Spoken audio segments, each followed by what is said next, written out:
The warning lights flashed red across the control room of the mining colony on Kepler 442c. Elder High-One pressed her long fingers against the communication panel, trying once more to send their distress signal into the dark space above their world. The massive solar flare had hit them 3 days ago, and now their technology was failing piece by piece. Elder, the power core is dropping again, said Dalho, the young engineer who had been working without sleep for days. His blue skin looked pale under the emergency lighting. The Volari people had lived on this distant planet for over 200 years, mining the rare quantum crystals that made faster-than-light travel possible for the galaxy. Now those same crystals sat useless in their storage facilities while their people slowly died. Haiwan looked through the great window at their city below. 50,000 Volari lived here, from tiny children to elders like herself. The solar flare had damaged their atmospheric processors, their water purification systems, and their food production facilities. Without help, they would all be dead within weeks. Keep trying the signal, she told Dalho. Someone out there must hear us. Far across the galaxy, the signal reached the Great Council chambers where representatives from dozens of alien species made decisions for their civilizations. The tall, gray-skinned hegemony ambassador reviewed the distress call with cold eyes. The cost of rescue would be enormous, said the hegemony leader to the assembled council. Kepler 442c is far from any major trade routes. The fuel alone would cost more than the entire Volari population could produce in their lifetimes. The council members nodded their agreement. Some looked sad, but none spoke against the decision. The Trellan representative, with their insect-like features, clicked their mandibles. The Volari have served the galaxy well as crystal miners, but economics must guide our choices. Then we are agreed, announced the council chairman. Kepler 442c will be marked as a loss. No rescue missions will be authorized. The decision spread quickly through galactic communication networks. Trading companies canceled their contracts with the Volari. News services reported the colony's doom as if it had already happened. Within hours, the distant mining world became a forgotten tragedy. But the distress signal continued to travel through space, growing weaker with each passing hour. Most ships that detected it simply logged the information and moved on. The galaxy had made its choice. 3 days later, Commander Taman Park sat in the captain's chair of the human patrol ship Defiance. His dark eyes studied the readings on his screen as they traveled through this remote sector of space. The Defiance was one of 6 ships in their small patrol fleet, far from Earth and the main human colonies. Commander, we're picking up something strange, said Lieutenant Minho Choi from his position at the sensor station.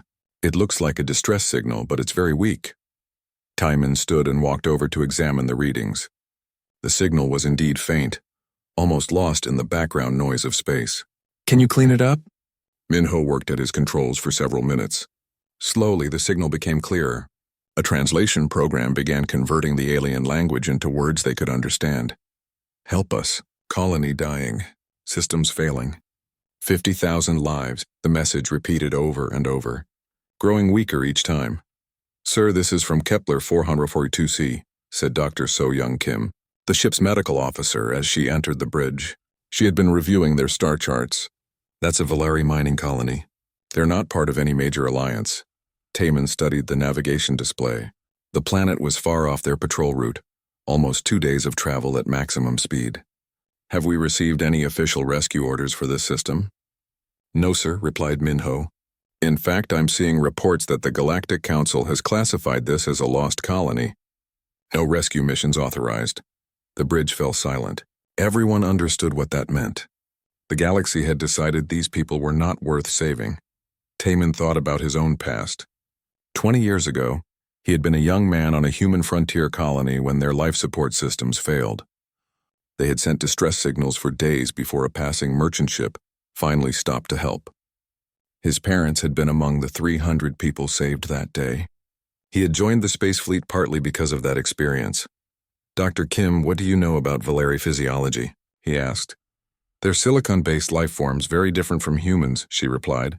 They breathe a nitrogen-argon mixture and require specific minerals in their water supply. Their technology is advanced but specialized for their biology. Could we help them if we tried? Dr. Kim considered the question carefully. It would be difficult. Our life support systems aren't designed for their needs, but yes, I think we could adapt our equipment, at least enough to keep them alive temporarily, Taemin looked around at his crew. These men and women had followed him through dangerous missions before. He saw determination in their faces, not fear. Minho set course for Kepler 442c, maximum speed. Sir, Minho said quietly, we don't have authorization for this mission. Command might consider this abandoning our patrol duties.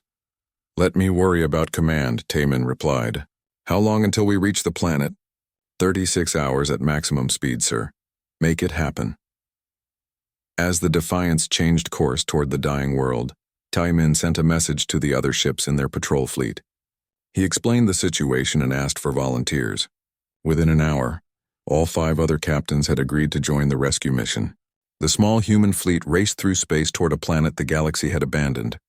On Kepler 442c, Dalho continued working to keep their systems running. The atmospheric processors were failing faster now. The air in the colony domes was becoming thin and stale. Children were getting sick and the elderly were growing weak. Elder Haiwan called one of the communication technicians. I think I'm detecting something new. Ships, maybe 6 or 7 of them, heading toward our system. Haiwan hurried to the communication station. Hope flickered in her chest, but she tried not to let it grow too strong. They had detected ships before, only to watch them pass by without stopping. Are they responding to our distress signal? I think so, Elder. They're coming directly toward us, not just passing through the system. For the first time in days, Haiwan allowed herself to believe they might survive. She sent word throughout the colony that rescue ships might be coming. The news spread quickly, bringing smiles to faces that had been marked by despair. Hours passed slowly as the unknown ships approached.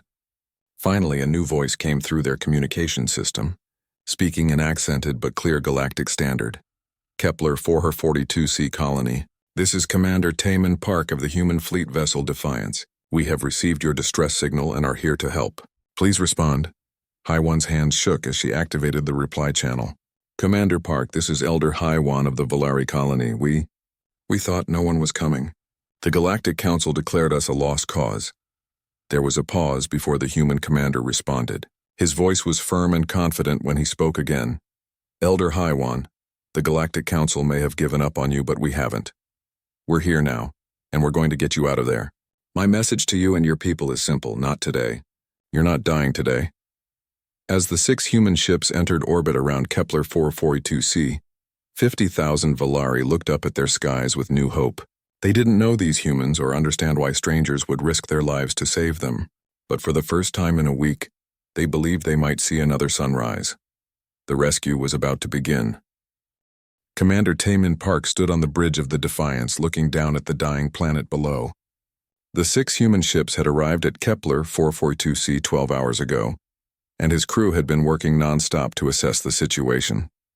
What they found was worse than anyone had imagined. Dr. Kim, give me your report, Taemin said as the medical officer approached with her tablet full of data. Dr. So-Young Kim looked tired but determined. Commander, the situation is critical.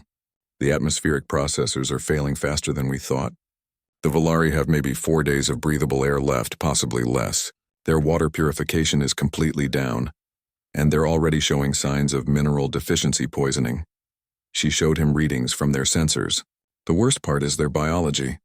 Volari need specific trace minerals that our standard life support can't provide. If we just evacuate them to our ships without proper preparation, they'll die anyway within hours. Captain Minho Choi, Taemin's second in command, joined the conversation. Sir, we've run the numbers. Our 6 ships can carry maybe 5,000 people in emergency conditions. There are 50,000 Volari down there. Taemin studied the data, his mind working through possibilities. What about making multiple trips? We could try, Minho replied. But the planet's systems won't last long enough for 10 round trips to the nearest safe world. And we don't know if more hegemony ships are coming to claim salvage rights. Down on the planet's surface, engineer Yoonji Lee was working with young Dalho to understand the Volari technology. They had set up a temporary command post in the colony's main engineering section, surrounded by alien equipment that hummed and sparked with failing power. Your power distribution system is completely different from ours, Yoonji said, studying the crystal-based energy cores. But I think we can create interface adapters. It won't be pretty, but it might work. Dalho watched her work with amazement. The human engineer's approach was so different from Volari methods. Where his people built elegant, efficient systems, she was creating rough but effective solutions with whatever materials they had available. "Will this really help us?" he asked. "Maybe," Yunji replied, connecting a human power cell to the Valari atmospheric processor. "Your people built beautiful machines, but they're too specialized. When they break completely. Human tech is messier, but it's also more flexible." The atmospheric processor suddenly hummed with new life as human power flowed through its systems, not perfect, but enough to buy them more time. In the colony's medical center, Dr. So-Young Kim was facing her own challenges. She knelt beside a small Valari child named Jiwoo, whose breathing was shallow and labored. The child's parents watched with desperate hope as the human doctor worked. "The good news is that I can adapt our medical equipment for Valari physiology," Dr. Kim told them through a translation device. "The bad news is that it will take time we might not have." She had been working for hours to modify human medical scanners and treatment devices. Valari blood was based on silicon compounds instead of iron, and their nervous system used different electrical patterns. But the basic principles of medicine were universal. Find the problem and fix it. "Doctor," said one of her assistants, "we're getting requests for help from all over the colony. Hundreds of people need immediate medical attention." Dr. Kim looked around the medical center. She had brought supplies for a patrol mission, not a massive humanitarian crisis. "Then we'd better get creative.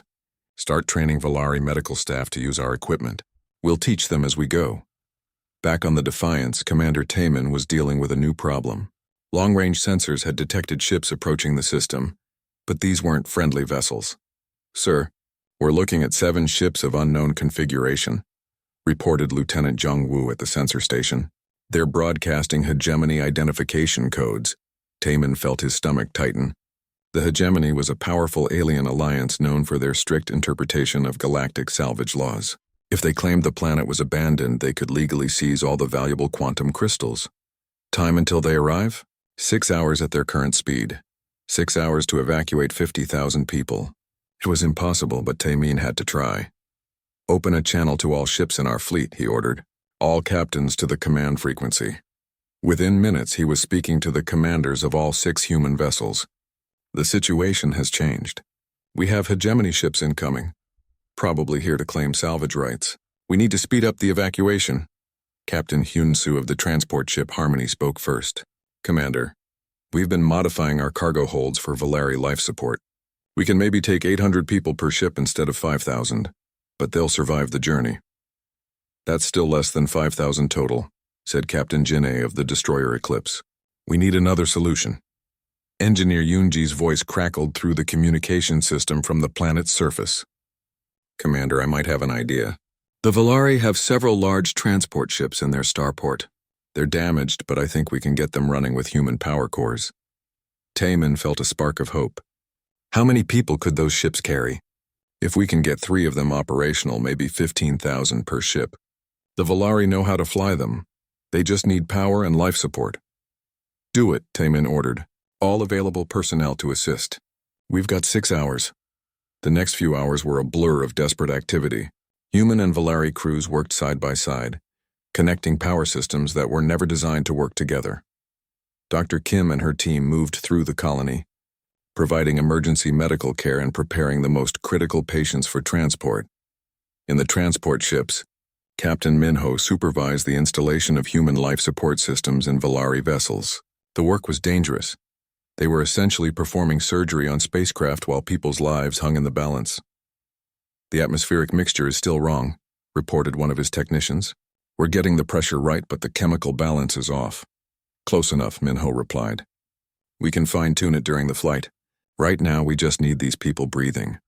As the first Valari families began boarding the ships, Elder Haye-wan stood with Commander Taemin in the colony's control center. Around them, 50,000 people were abandoning the only home most of them had ever known. "Commander Park, why are you doing this?" she asked. "Your people owe us nothing. This rescue could cost you your careers, maybe your lives." Taemin looked out at the streams of Valari civilians making their way to the transport ships, families carrying small children, elderly people helped by younger relatives, workers leaving behind the tools of their trade. "Elder Hewan, where I come from, we have a saying, no one gets left behind. It doesn't matter if you're human or Valari or something else entirely. If you need help and we can provide it, that's what we do. But your own leaders, your government, won't they punish you for this? Taman smiled grimly. Maybe. But I'd rather face punishment for doing the right thing than face myself in the mirror after doing nothing. With 2 hours remaining before the hegemony ships arrived, the first transport launched from the planet's surface. It carried 12,000 Valeri civilians packed into a ship designed for 8,000. The human-modified life support systems hummed uncertainly, but they held. Transport 1 away, reported the Valari pilot. All systems stable. Thank you, Commander Park. Don't thank me yet, Taman replied. Get your people to safety. That's thanks enough. 2 more transports followed, each carrying precious cargo of living beings who had been written off as dead. As the third ship cleared the planet's atmosphere, the hegemony fleet finally arrived at the edge of the system. The alien commander's voice echoed across all communication frequencies. Human vessels, you are interfering with legal salvage operations. Withdraw immediately or face the consequences. Commander Taman Park looked around his bridge at the crew that had followed him into this impossible situation. Then he opened a channel to respond to the hegemony threat. Hegemony Fleet, this is Commander Park. We are conducting humanitarian rescue operations. These people are not salvage. They are living beings with the right to survive. The Galactic Council has declared this colony abandoned. You have no authority here. Taman felt anger rising in his chest, but he kept his voice calm and steady. I don't need the Council's authority to save lives. And I'm not leaving until every last Valari is safely off this planet. The hegemony ships moved closer, their weapons powering up. But the human fleet held position, protecting the ongoing evacuation. The real confrontation was about to begin. The 7 hegemony ships moved into attack formation as Commander Taman Park watched from the bridge of the Defiance. His small fleet of 6 human vessels was completely outnumbered, but 20,000 Valari civilians still needed to be evacuated from the dying planet below. Commander, said Captain Minho at his tactical station, the hegemony ships are much larger than ours. If they decide to fight, we're in serious trouble. Taman studied the enemy formation on his display. The hegemony vessels were sleek and powerful, built for intimidation as much as combat. But his human ships were fast and maneuverable, designed for patrol work in dangerous sectors. Signal the evacuation ships, he ordered. Tell them to stay behind the planet where the hegemony can't target them easily. Down on Kepler 442c, engineer Yoon-ji Lee was working frantically to repair the last 2 Valari transport ships. The power connections she had rigged were holding, but barely. Sparks flew from jury-rigged interfaces as human and alien technology struggled to work together. Dalho, I need you to reroute power from the main grid to Landing Bay 7, she called to the young Valari engineer. We're trying to get Transport 4 operational. Dalho ran through the corridors of the dying colony, his blue skin pale with exhaustion. They had been working for nearly 40 hours straight. Around him, the last groups of Valari civilians hurried toward the remaining transport ships, carrying only what they could hold in their arms. Yoonji, he said through his communication device, the main power grid is almost completely down. I can give you maybe 10 minutes of full power, then we'll have to rely on your human batteries. 10 minutes, Yoonji muttered, working on the transport's engines. 10 minutes to save 8,000 lives. In space above the planet, the hegemony fleet commander opened a communication channel to the human ships. His voice was cold and mechanical through the translation system. Human commander, you have interfered with our legal operations for the last time.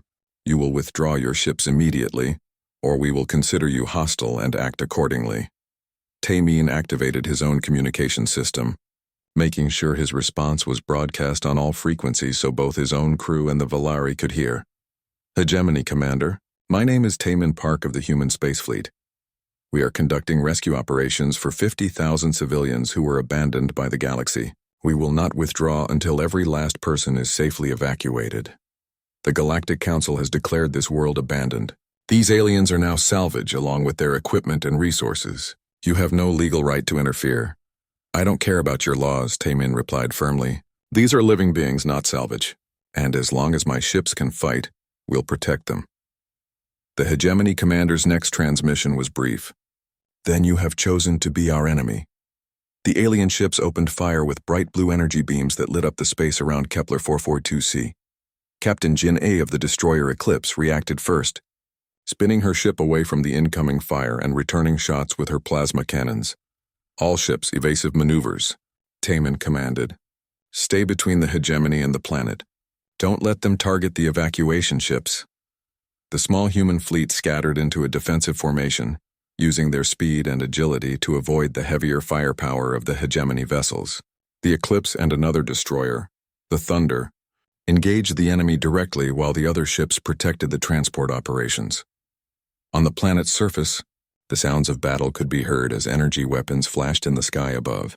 Elder HFY stood in the colony's control center, coordinating the final evacuation groups while explosions lit up the darkness.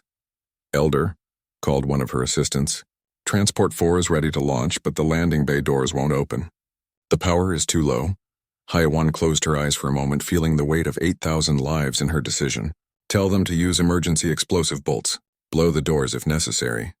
Meanwhile, Ambassador Wu Jin, a Valari diplomat who had been working with the human medical teams, was helping load the most critically injured civilians onto the last transport. Dr. So Young Kim had saved dozens of lives with her modified medical equipment, but many Valari were still too weak to survive a long journey. Dr. Kim, Wu Jin said, "What will happen to us after we leave here? We have no homes, no way to support ourselves." Dr. Kim continued working on a young Valari patient as she answered. "I don't know about the politics," she said honestly, "but I know my people. Humans don't abandon their friends. We'll figure something out." In space, the battle was becoming more intense. The hegemony ships had managed to damage one of the human destroyers, and Captain Hyunsu's transport ship Harmony had been forced to take evasive action to avoid enemy fire. "Commander," reported Lieutenant Jung Woo from the sensor station, "I'm detecting more ships approaching the system. 3 vessels coming fast." Taman felt his heart sink. If more hegemony ships arrived, his small fleet would be completely overwhelmed. But as the new vessels came closer, their identification signals showed something unexpected. "Sir," Jung Woo said with surprise in his voice, "those aren't hegemony ships. They're human vessels. It looks like Admiral Sung-Ho Kang's task force." Minutes later, 3 large human warships dropped out of faster-than-light travel and immediately opened fire on the hegemony fleet. Admiral Kang's voice came through the communication system, calm and authoritative. "Commander Park, this is Admiral Kang. I received your emergency transmission about the rescue operation. Sorry we're late to the party." The arrival of human reinforcements changed the balance of the battle immediately. The hegemony ships found themselves outnumbered and outgunned. Several of them began withdrawing toward the edge of the system. But the hegemony commander wasn't finished. "Admiral Kang, you are making a serious mistake. The human government will hear about this violation of galactic law." "The human government already knows," Admiral Kang replied coolly. "I'm here on official orders to protect our rescue operation. And Admiral to Admiral, let me give you some advice. Leave now while you still can." On the planet's surface, the final transport ship was struggling to take off. The landing bay doors had been blown open, but the ship's engines were not responding properly to the human power systems. "Dalho, we need more power to the main engines," Yoonji called from the transport's engineering section. She was covered in grease and alien coolant, but she kept working on the engine modifications. "I'm giving you everything I can," Dalho replied from the colony's control center, "but the main reactor is failing fast. Maybe 5 more minutes." Elder HFY made a decision that surprised everyone. Instead of boarding the last transport with the final group of evacuees, she walked over to the colony's master control panel. "Elder, what are you doing?" asked Wu Jin. "This colony has been our home for 200 years, HFY said sadly. "I won't let the hegemony strip it for parts." She began activating the mining charges that were normally used to extract quantum crystals from deep underground. "Elder, if you do that, you'll destroy the entire mining operation," Dalho protested. "Good," she replied. "Better destroyed than stolen." The final transport ship finally lifted off from the planet's surface, carrying the last 8,000 Valari civilians and Elder HFY. As they cleared the atmosphere, explosions began erupting across the planet below. The mining facilities, the quantum crystal storage areas, and the processing plants were destroyed in a series of controlled detonations. The hegemony commander's furious voice filled the communication channels. You have destroyed billions of credits worth of quantum crystals. This will not be forgotten. Admiral Kang's response was simple. Good. Maybe next time you'll think twice before trying to profit from other people's tragedy. The remaining hegemony ships retreated from the system, their plans for easy salvage completely ruined. The human fleet began organizing for the long journey to the nearest safe world where the Valari refugees could be settled.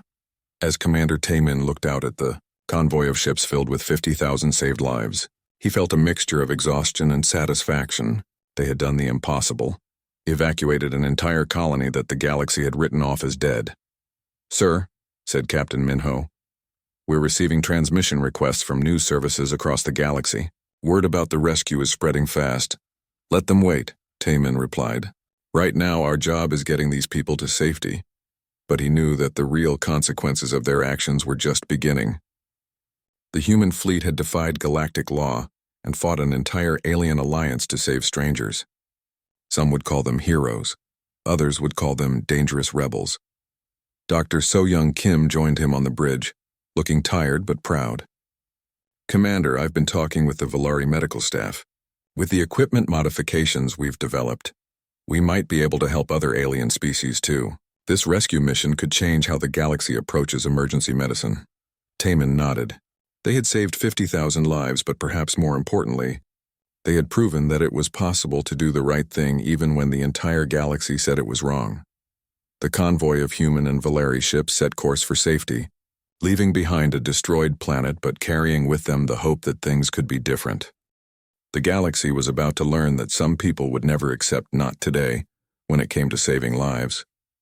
3 days after the evacuation from Kepler 442c, the convoy of human and Valari ships was traveling through deep space when Admiral Sung-Ho Kang received an urgent message from Earth Command. His expression grew dark as he read the official transmission. "Commander Park, please report to my flagship immediately," the Admiral ordered through the communication system. Taemin felt a cold weight in his stomach as he took a shuttle to Admiral Kang's ship, the Indomitable. He had expected this moment. Earth Command would want answers about why human ships had started a confrontation with the Hegemony Alliance. In the Admiral's private briefing room, Kang showed him the message from Earth. "The Hegemony has filed formal complaints with the Galactic Council.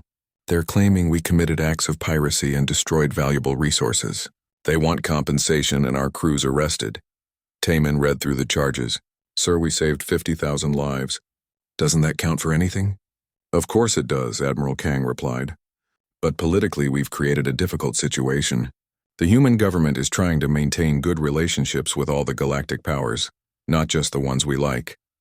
Before Taemin could respond, alarms began sounding throughout the ship. Lieutenant Nari, a Valari scientist who had been working with Dr. So-Young Kim, rushed into the briefing room. "Admiral, Commander," she said breathlessly, "we're detecting a large fleet approaching. At least 30 ships, multiple species. They're not responding to our communication attempts." Admiral Kang and Commander Park hurried to the bridge of the Indomitable. The tactical display showed an enormous fleet of alien vessels approaching their convoy. But these weren't just hegemony ships. The fleet included vessels from a dozen different species. "Sir, we're being hailed," reported the communication officer. "The message is coming from the Hegemony flagship." The main screen activated to show Supreme Chancellor Kyung-Suk, the Hegemony's highest military leader. Her cold reptilian features were set in an expression of absolute authority. "Admiral Kang, by order of the Galactic Council emergency session, you will surrender all vessels and personnel involved in the illegal activities at Kepler 442c. Failure to comply will result in your destruction." Admiral Kang stepped forward. "Chancellor, we are conducting humanitarian operations under human authority. We have violated no legitimate laws.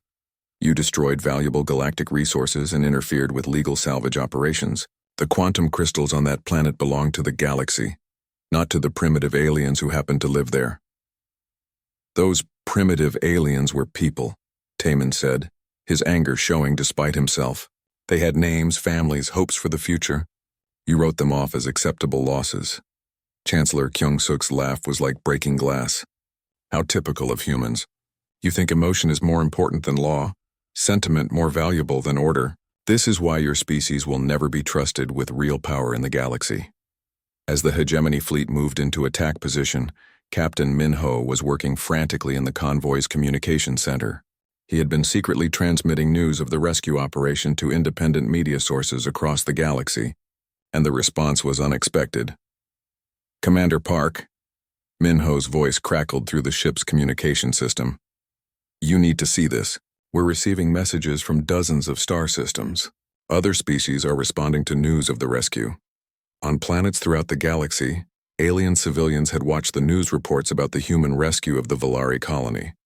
Many remembered their own experiences with galactic bureaucracy, times when their worlds had been written off as too expensive to help, too remote to matter. The first ships to arrive were a small fleet of Trellan vessels. The insect-like aliens had never been close allies of humanity, but their representative's message was clear. The humans have shown honor. We stand with honor. More ships appeared throughout the next hour. Zephyrian cruisers, Mantari explorers, even a few vessels from the normally neutral crystalline collective. None of them were major military powers, but together they represented hundreds of smaller civilizations that had been overlooked by the great galactic alliances. Dr. So Young Kim and Valeri scientist Nari had been working together on something extraordinary during the journey. They had combined human medical technology with Valeri biological knowledge to create universal medical scanners that could treat multiple alien species. "Admiral," Dr. Kim reported from the medical bay, "Nari and I have made a breakthrough.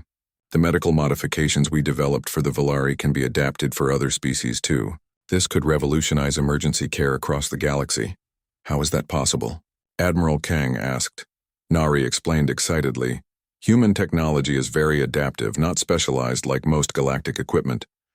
Combined with our biological databases, we can create medical devices that work for almost any carbon or silicon-based life form." This news spread quickly through the growing fleet of ships that had come to support the human convoy. Species that had been unable to help each other medically for centuries suddenly saw the possibility of true interspecies cooperation. But Chancellor Kyung-suk was not impressed by the growing support for the humans. "This gathering of inferior species does not change galactic law. You will surrender, or we will destroy all of you." The tension reached a breaking point when the hegemony fleet opened fire on one of the Trellan support ships. The alien vessel's shields failed quickly under the assault, and it began venting atmosphere into space. "All ships, defensive positions," Admiral Kang commanded. "Protect the civilian vessels." The battle that followed was unlike anything the galaxy had seen before. Instead of a conflict between major powers, this was a fight between the established order and dozens of smaller civilizations working together. Human ships used their speed and maneuverability to protect slower alien vessels, while the support fleet provided covering fire and rescue operations. Commander Insu, the leader of the human fighter squadrons, led a desperate attack on the hegemony flagship. His small fighters darted between the massive enemy ships trying to disable their weapon systems. "Commander Park," Insu reported over the communication system, "we can't keep this up much longer. The hegemony ships are too heavily armed." But the battle was changing in ways no one had expected. The smaller alien species were using tactics they had learned from decades of being ignored by the major powers. They scattered into small groups, attacked from unexpected angles, and supported each other in ways the hegemony military doctrine couldn't counter effectively. Elder He Wan, despite being a refugee herself, took command of the Valari transport ships and turned them into mobile medical stations. Using Dr. Kim's new universal medical technology, they began rescuing wounded crew members from both sides of the battle. "This is madness," Chancellor Kyung-suk transmitted to the human fleet. "You cannot win this fight. We have the backing of the entire Galactic Council." Admiral Kang's response surprised everyone, including his own crew. "Chancellor, you're right. We probably can't win this battle, but we've already won something more important." "What could be more important than victory?" "We've proven that the galaxy doesn't have to accept injustice just because it's legal. Look around you. Dozens of species are fighting together because they believe in something better than your version of order." As if to emphasize his point, more ships appeared at the edge of the system. But these weren't reinforcements for either side. They were neutral vessels carrying news reporters, diplomats, and observers from across the galaxy. The battle had become the most watched event in recent galactic history. The fighting continued for several more hours, with neither side able to gain a decisive advantage. The hegemony ships were more powerful, but the combined fleet was more numerous and fought with desperate determination. Finally, it was Commander Taemin who made the decision that changed everything. As the hegemony flagship prepared to destroy one of the refugee transports, he ordered the Defiance on a collision course with the much larger enemy vessel. "All crew to escape pods," he commanded. "Abandon ship immediately." "Sir, you can't sacrifice yourself for this," Captain Minho protested. "I'm not sacrificing myself," Taemin replied calmly. "I'm making a statement. Sometimes you have to be willing to risk everything to prove what you believe." The Defiance raced toward the hegemony flagship at maximum speed, its engines overloading as Taemin pushed the ship beyond its design limits. At the last moment, Chancellor Kyung-suk's ship turned away, unable to risk a collision that would destroy them both. But Taemin had made his point.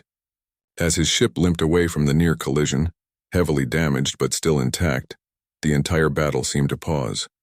Across the galaxy, billions of beings had watched a human commander willing to die rather than allow innocent people to be slaughtered. "This is not over, humans," Chancellor Kyung-suk transmitted. "The galaxy will remember your defiance." "I hope so," Admiral Kang replied, "because the galaxy needs to remember that some things are more important than following orders." As the hegemony fleet withdrew from the battle, the survivors on both sides began the difficult work of rescue and recovery. The line had been drawn in the stars, between those who valued law over life and 6 months after the battle at Kepler 442c, Secretary-General Dong Hyun of the Human Colonial Government stood before the newly formed Galactic Assembly. The Great Hall on the neutral world of Concordia was filled with representatives from over 200 species, more than had ever gathered in one place before. "The old ways of doing things have failed," Dong Hyun said to the assembled delegates. When the Valeri colony called for help, the Galactic Council's response was to declare them dead and move on. But 50,000 people are alive today because some beings refused to accept that answer. In the audience, Elder Hai Wan sat with the Valeri delegation. Her people had been given refugee status on New Haven, a human colony world where they were slowly rebuilding their lives. She wore a small pin on her robes, a human fleet insignia that had become a symbol of hope across the galaxy. The events that followed the battle had surprised everyone. Instead of punishing the humans for their defiance, dozens of smaller species had formally withdrawn from the Galactic Council and formed a new alliance based on mutual aid rather than economic advantage. Commander Tae-min Park, now promoted to Admiral, stood at the back of the assembly hall. His ship, the Defiance, had been repaired and upgraded with some of the new hybrid technology developed during the Valeri rescue. More importantly, it had become the flagship of the Sanctuary Fleet, a joint force dedicated to preventing future humanitarian disasters. The Sanctuary Alliance offers a simple promise, Secretary-General Dong Hyun continued. No one gets left behind. No matter how remote your world, how small your population, or how little economic value you might have to the galaxy, if you need help, we will come. High Arbiter Ye Jin of the Reformed Council stood to respond.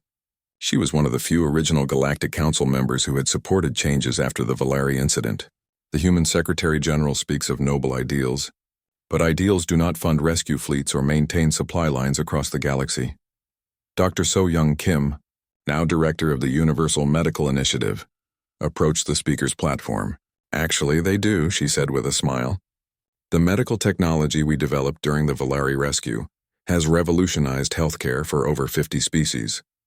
The economic benefits alone have paid for our entire fleet operations twice over. The medical breakthrough had been even more significant than anyone had realized. By combining human adaptive technology with biological knowledge from multiple species, Dr. Kim and her team had created medical devices that could treat almost any known life form. Hospitals across the galaxy were eager to purchase the new equipment, but the real change had been in how species related to each other. The battle at Kepler 442c had been broadcast live across the galaxy, and billions of beings had watched smaller civilizations working together to protect refugees. It had inspired similar cooperation in hundreds of other situations. Captain Minho Choi, now commanding his own ship in the Sanctuary Fleet, was supervising another rescue operation on the far side of the galaxy. A mining accident had trapped thousands of workers on an asteroid, and the corporate owners had declared the rescue too expensive to attempt. Transport ships. Begin evacuation procedures, Minho commanded. Medical teams prepare for radiation exposure cases, and someone remind those corporate representatives that people are not acceptable losses. The Sanctuary fleet had responded to over 40 emergency situations in the past 6 months. Not all of them had been as dramatic as the Valeri rescue, but each one had saved lives that might otherwise have been written off as too expensive to bother with.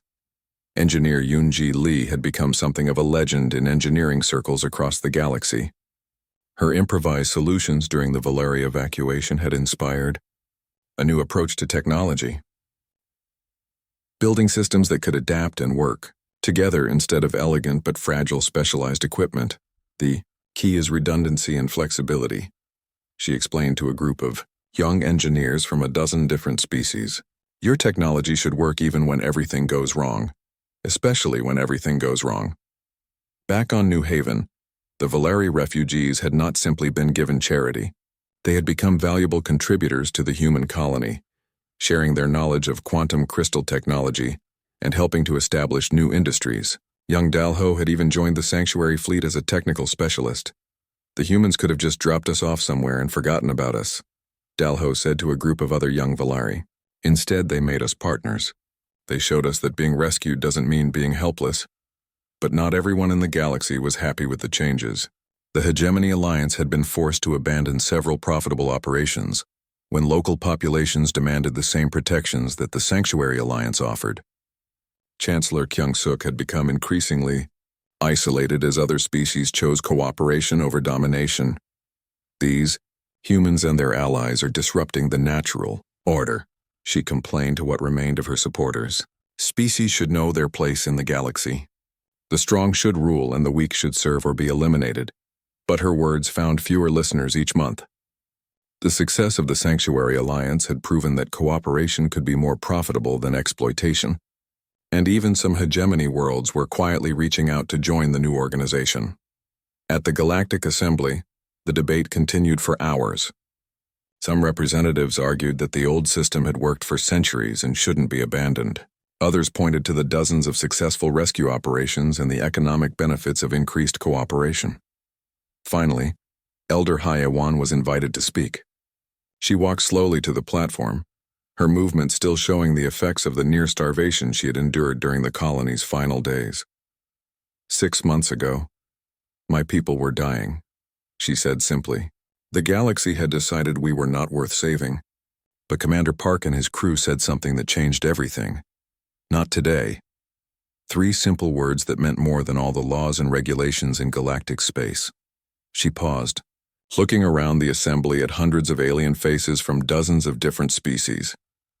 The question before you today is not about economics or politics or military power. The question is, what kind of galaxy do you want to live in? One where beings are abandoned when helping them becomes inconvenient? Or one where we say not today to every injustice, every unnecessary death, every choice to value profit over life? The vote that followed was not even close. 167 species voted to join the Sanctuary Alliance and adopt its mutual aid principles. Only 31 voted to maintain the old system, and most of those were hegemony allies.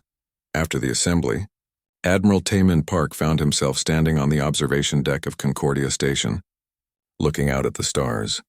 Dr. So Young Kim joined him, carrying 2 cups of coffee. So what happens now? She asked. Now we keep our promise, Taemin replied. Every distress signal, every emergency, every time someone needs help, we respond. No matter how difficult, no matter how dangerous. And if we can't save everyone? Taemin was quiet for a moment, thinking about all the people they had saved and all the people they hadn't been able to reach in time. Then we save who we can and we make sure their sacrifice means something. We make sure the galaxy becomes a place where fewer people need saving. The next morning, the Sanctuary fleet received its newest assignment. A plague had broken out on a remote agricultural world, and the local government was requesting medical assistance. It wasn't a dramatic rescue like the Valeri evacuation, but it was exactly the kind of situation the Alliance had been created to handle. Admiral, reported Captain Minho from his ship, The medical team is ready to deploy. Dr. Kim says she can have the new treatment protocols adapted for this species within hours of arrival. Excellent, Taman replied. All ships set course for the agrarian system. Maximum speed. As the sanctuary fleet jumped to faster-than-light speed, their message was already spreading across the galaxy. Any species in distress, any world facing disaster, any people abandoned by those who should have protected them could count on help arriving. The galaxy had learned a new phrase, spoken in dozens of languages but carrying the same meaning everywhere. Not today. It meant that as long as there were beings willing to risk their lives for strangers, as long as there were people who valued compassion over convenience, no one would be left to die alone. The hegemony still controlled many worlds, and there were still injustices throughout galactic space. But something fundamental had changed. The idea that some people didn't matter, that some lives weren't worth saving, had been challenged and found wanting.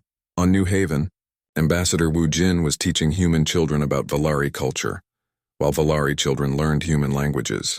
The integration had not been perfect, but it had shown that different species could not just coexist but thrive together. Why did the humans save us? Asked a young Valari student. Wu Jin smiled, remembering the words Commander Park had spoken during those desperate days. Because, little one, some people believe that everyone deserves a chance to see tomorrow. And when you believe that, you can't just stand by and watch others suffer. The stars continued to shine over a galaxy that was slowly learning to be better than it had been.